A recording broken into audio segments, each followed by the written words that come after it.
Objection to that motion right there, Your Honor. I didn't refuse counsel. They've refused me. Them not telling you what you want to hear is not the same as being ineffective, okay? Out of the 5, 2 of them never even called me. I never even was aware that they were appointed to me, and they never even emailed me, called me, nothing. There was no mail, nothing. I wasn't aware that even 2 of those 3 came forward. On record, I want this noted, that they are all workers of this city, and that they do not want to help me in this matter. Well, Mr. Bishop, quite frankly, I'm a little tired of your conspiracy theories that everybody's out to get you or force you to do things. No attorney that's ever practiced in front of me has forced an individual to accept a plea. I have video Nor record. Mr. Bishop, it's my turn to talk. Sorry. At least one of the motions to withdraw, there have been allegations of verbal abuse by the defendant towards their attorney. Now, at this time, I am going to grant the motion to withdraw. And Ms. Ilola, if you would like to leave, you're free to go. Thank you, Your Honor. Before I do, though, I do want to make a record. Mr. Bishop did hand me a lot of materials to look over, which I did do so for his case. I would like to hand them back to him on the record, just so that way we do not have any further issues going forward. This is everything, including the flash drives that were given to me, and then including the new motions that were addressed for this is the motion to withdraw that was sent to you also, but I wanted to give you a copy of it in person as well. And Mr. Bishop, are you satisfied that Ms. Ilola has returned everything that you had provided to her? I believe so, Your Honor, with a quick glance over. Very well. Counsel? Your Honor, I just wanted to make sure, clarify, does that include all the discovery provided by the state? I believe so. Based off of what I was given by Mr. Bishop, I believe that's all the discovery as well. All right. Thank you, counsel. Thank you very much, Your Honor. Okay, so a couple of matters that we need to address. Number one, the defendant, pro se, prior to the withdrawal of Ms. Ilola's counsel, filed a motion to enforce. That was filed on the 16th of January. In essence, the defendant is asking this court to order a different court to take action, to take legal action. This court has absolutely no authority to do that. Certainly, the defendant could seek a writ of mandamus from the Ohio Supreme Court, asking it to order the Domestic Relations Court to proceed. Can But you repeat this, that? I barely can hear you. I'm sorry. well, here's the thing. This court does not have any authority to tell another court what to do, all right? So I'm going to deny your motion to enforce. Now, there are certain other steps that you can take to try to get the relief that you sought from this court, but obviously that's something that you would have to do at this point on your own. Now, the other thing that was pending, and has been pending for a while, is the defendant's motion in limine regarding the use of a recording which purports to capture a conversation between the defendant and at least one, if not several, individuals at the Domestic Relations Court. The allegation being that the recording itself was made not by Mr. Bishop or the individual that he was speaking with, and in fact the state seems to concede that fact in its memorandum contra the motion to limine. And the court did considerable amounts of research yesterday afternoon, and here is basically what I found. Normally, a statutory violation is not remedied by exclusion. For instance, if an officer stops an individual for operating a vehicle while impaired outside of their territorial jurisdiction, that's actually a violation of law. But because it's not a constitutional violation, a defendant would have absolutely no relief or recourse to seek any type of exclusion. Now we need to address the issue of counsel, or maybe we probably should have done that first. It doesn't really matter because the last time we were here, when Mr. Iteum withdrew his counsel, the court did indicate and explain to Mr. Bishop that I would be reaching out to the Ohio Public Defender's Office to see if they would be willing to represent him. Thankfully they were, and I explained to him that if they weren't, or if that didn't work out, that the court would very likely declare what's called a constructive waiver of counsel. So I've done a little research in that regard as well. There's a case out of the 5th District, actually, from April of last year. It's in re adoption of AMV. It's 2024 Ohio 1240 is the site. But basically it talks about the fact that in that case, 2 separate attorneys were appointed to represent the defendant in a parental rights matter. The rights are conveyed under a different authority than the constitutional, but it's pretty much related. And then after the putative father basically fired both of those attorneys, the court reached out to every other attorney on that county's court-appointed list, all of whom declined to represent the putative father. And the ultimate ruling was that the defendant had two options at that point. He could, A, hire his own private counsel of his choosing, or B, represent himself.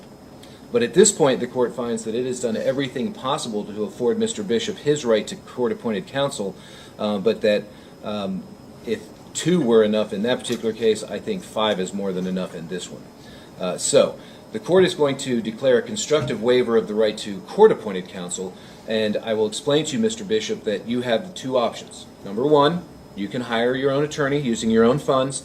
Number two, you can represent yourself. You understand that those are the two options you have? Yes, Your Honor. May I have a chance to speak now? I need to advise you of the perils of self-representation. I want to confirm with you that you did not go to law school, nor do you hold a law degree, correct? Correct. You've never been admitted to the bar of any state to practice law, correct? Correct. Well, here's the thing. If you elect to represent yourself in these cases, you will be held to the same standard as somebody who has been to law school, who has passed the bar, and who has the experience of practicing in the courts of Ohio. The court would not be permitted to advise you on how to proceed. You could very well miss certain opportunities to improve your circumstances or plead your case. And that would be a risk that you would be taking by the fact of refusing to accept the assistance of court-appointed counsel. Objection to that motion right there, Your Honor. I didn't refuse counsel. They've refused me. I would like that worded correctly. Sorry. Well, Mr. Bishop, here's the thing. They have all told me. Here's the thing, Mr. Bishop. Yeah. Them not telling you what you want to hear is not the same as being ineffective, okay? You may disagree with what they have to tell you, but they know more about the law than you do. I'm fairly confident in stating that. That wasn't the case, Your Honor. I was being forced to take a plea deal when I wanted to come to trial. That is illegal. That is against my judicial standards of right. Every single attorney you have given me so far has told me to take the disorderly conduct on this telephone harassment and they'll dismiss the VPO. And every single one of them has told me this plea deal that they are going to come to the prosecutor with and that they want me to take that. And I've said, no, don't you dare go to the prosecutor with that. I want a trial, and that's what I want. And they have all came up with this phenomenon of a idea. Every single attorney. And when I say absolutely not, I want a trial, let's prepare for trial, next thing you know, we get a withdrawal motion. Me and her didn't have no quarrel. She just put her efforts into a rape case over me. And that's the same thing with that Ed guy. He put that whole situation, same thing with the previous attorney, Todd, or what have you, his name. And then I also want to put on the record, Your Honor, that out of the five, two of them never even called me. I never even was aware that they were appointed to me. And they never even emailed me, called me, nothing. There was no mail, nothing. I wasn't aware that even two of those three came forward. All I knew about was Zach Tabler, Talium, Todd something, and this Ariel Iolia, and that is it. 4 attorneys. That is it. The other one, and you had told me last time we came that there was 2 or 3 of them that withdrew themselves, Your Honor. I've never even seen or talked to them. I didn't even know they were my attorneys appointed. So, on the fairness side of things, I have not had fair representation, so I do want that to be put on the record that I have not had appropriate representation. That's why we've went through so many of them. And there was a $20 million lawsuit against the previous magistrate in this county, and all of the attorneys are aware of it, telling me, on record, I want this noted, that they are all workers of this city, and that they do not want to help me in this matter. Well, Mr. Bishop, quite frankly, I'm a little tired of your conspiracy theories that everybody's out to get you or force you to do things. No attorney that's ever practiced in front of me has forced an individual to accept a plea. I have video Nor records. Mr. Bishop, it's my turn to talk. Sorry. Nor have I ever accepted a plea that wasn't knowing, intelligent, and voluntary. That's why you saw me go through those questions with the 2 individuals who did, in fact, enter pleas in their cases before we called your case to be heard today. I will put on the record that in at least one of the motions to withdraw, there have been allegations of verbal abuse by the defendant towards their attorney, and there have been informal allegations that perhaps there may have even been threatening language used towards those attorneys. So the defendant's objection is noted, but he has waived his right to have court-appointed counsel by basically plowing through these attorneys. And whether it's 5 or whether it's 3, I can't get anybody else to accept representation of you, Mr. Bishop. Now, certainly, you've indicated that you want to have a trial, and the court is more than prepared to afford you that option. And after today, we will be scheduling this matter for a trial by jury. The court will make a determination as to which case we're going to handle first, because I do not believe these are consolidated, are they? They are not consolidated, Your Honor, Your however. Honor, can you explain what consolidated means? Meaning they would be heard together at the same time. They are not consolidated at this juncture, however, we would be able to try them both at the same time. Well, the court finds that they're two separate and distinct matters, and in the interest of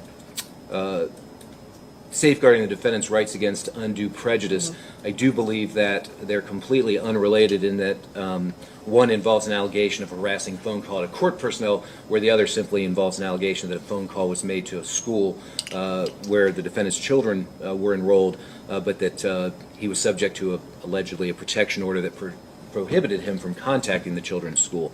So the state certainly is welcome to file a motion to consolidate, but as former Judge Harris of the Fairfield County Municipal Court said, although I won't prejudge anything, you'll lose.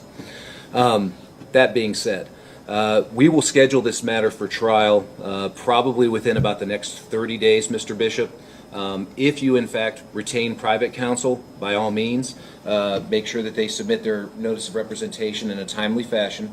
If you elect to represent yourself, if there were ultimately a conviction on either one or both of these charges, you would certainly have the right to appeal my decision declaring a constructive waiver of counsel to the Licking County Court of Appeals. What was it you wanted? The moment Bishop signs that waiver, this case stops being a trial and turns into a trap. This is the classic pro se illusion. You think you're gaining control, but you're actually surrendering protection. Judge Brandstuhl isn't angry. She's done. By declaring a constructive waiver of counsel, the court is saying, you rejected help. Now face the consequences alone. Bishop doesn't understand law. He understands emotion. He sees plea deals as betrayal, not as survival strategy. He imagines a $20 million setup. The judge sees another defendant wasting court time. And when she says he'll be held to attorney standards, that's not encouragement. That's a quiet, legal death sentence. I'm sorry. If I don't speak, I lose it. So I'm not my father, so I'm not a professional, as you said. So I'd like to just make a motion right now. I was under the impression we were going to trial today, and that is what I came here prepared 100% for a trial today for the VPO. I am going to ask for a continuance and ask that we push the telecom harassment out for a few months because I do want to retain counsel. I'm going to sell my father's Mustang and retain counsel. So it's going to take me at least a little while, and I'm in school right now at C-Tech for 5G broadband. So and it's already paid for. I've already put $2,200. This case is over a year. My life doesn't stop. I've got kids. I got child support. I have to work, and I got to go to school. So I'm asking that. My graduation is after March 20th. We've pushed this out this long. I ask that if we do the telephone harassment, that we do that one past March 21st so I can graduate. As for the VPO, I would like to make an oral motion right now and agree to your waiver to counsel for myself, and I don't need appointed counsel. I will represent myself on a separate matter of the VPO, and let me get the case number for you, Your Honor, for the record. Do you want me to stand on this, Your Honor? You don't need to stand when you address the court. That's all right. I would like the case number 23 CRB 1774A to note that I will represent myself on the VPO. Okay. And that I am going to request today as well an oral motion of dismissal because I was under the impression of a trial today. I am prepared for trial. If state is not prepared for trial today, I ask that they withdraw and dismiss. All right, Ms. Yeager? Your Honor, Mr. Bishop speaks prematurely about our preparedness. However, in speaking with court staff yesterday, we were instructed to call off our witnesses for the VPO case. So we would be unable to proceed, but we did that based on the impression that this matter would not be going forward today. Regarding... Objection. I'm I not do You have to done. let I'm her not- talk, Mr. Bishop. Regarding the pushing the telecommunications harassment case to after March, we would object to that. These cases are from 2023. This has already gone on long enough. The defendant has a right to a fair trial, but the victims also have a right to a speedy trial as well. So we would object to just pushing that just so that he can graduate and sell his father's Mustang. Those are things that he should have already been prepared for. And since he did mention a disorderly conduct, we did want to just clarify for everyone, the state's offer has never been for a disorderly conduct. The state's offer has always been plead to the telecommunications harassment, and we would dismiss the protection order violation case. That's still what our offer is. However, if we do go to trial, we will be prepared to go to trial on both. Thank you. Alrighty. Your Honor, that didn't address my motion to dismiss. And we are not dismissing. Well, I was going to say, she doesn't really have to address it if she doesn't want to, but... Okay, as far as your indication, Mr. Bishop, that you wish to waive your right to counsel in the 23 CRB 1774 case, I just need to go over this with you on the record in open court. You do have the right to be represented by a counsel of your choosing, by hiring somebody. You have the right to apply for court-appointed counsel, which you've done, and which the court has granted on numerous occasions in this particular matter. Obviously, the court was declaring a constructive waiver of counsel, but if you're affirmatively waiving that, we just need to put that on the record and have you sign off on it. Be advised, representing yourself exposes you to a number of pitfalls and dangers. Self-representation is never recommended by any court that I've ever known because laypersons do not always know exactly how the law works or what the law is, what procedure is, but you would be held to the exact same standard as somebody who was trained and who was licensed to practice law. Do you understand that? Yes, Your Honor. And as far as that's the protection order case, right? Yes, Your Honor. Yeah. As far as that's concerned, is it your decision to waive your right to counsel and to Yes, represent Your Honor. yourself? All right, I'm going to have the bailiff present you with the form entitled Waiver of Counsel. If that is indeed your decision, make sure you go ahead and sign off on that, please. Yes, thank you.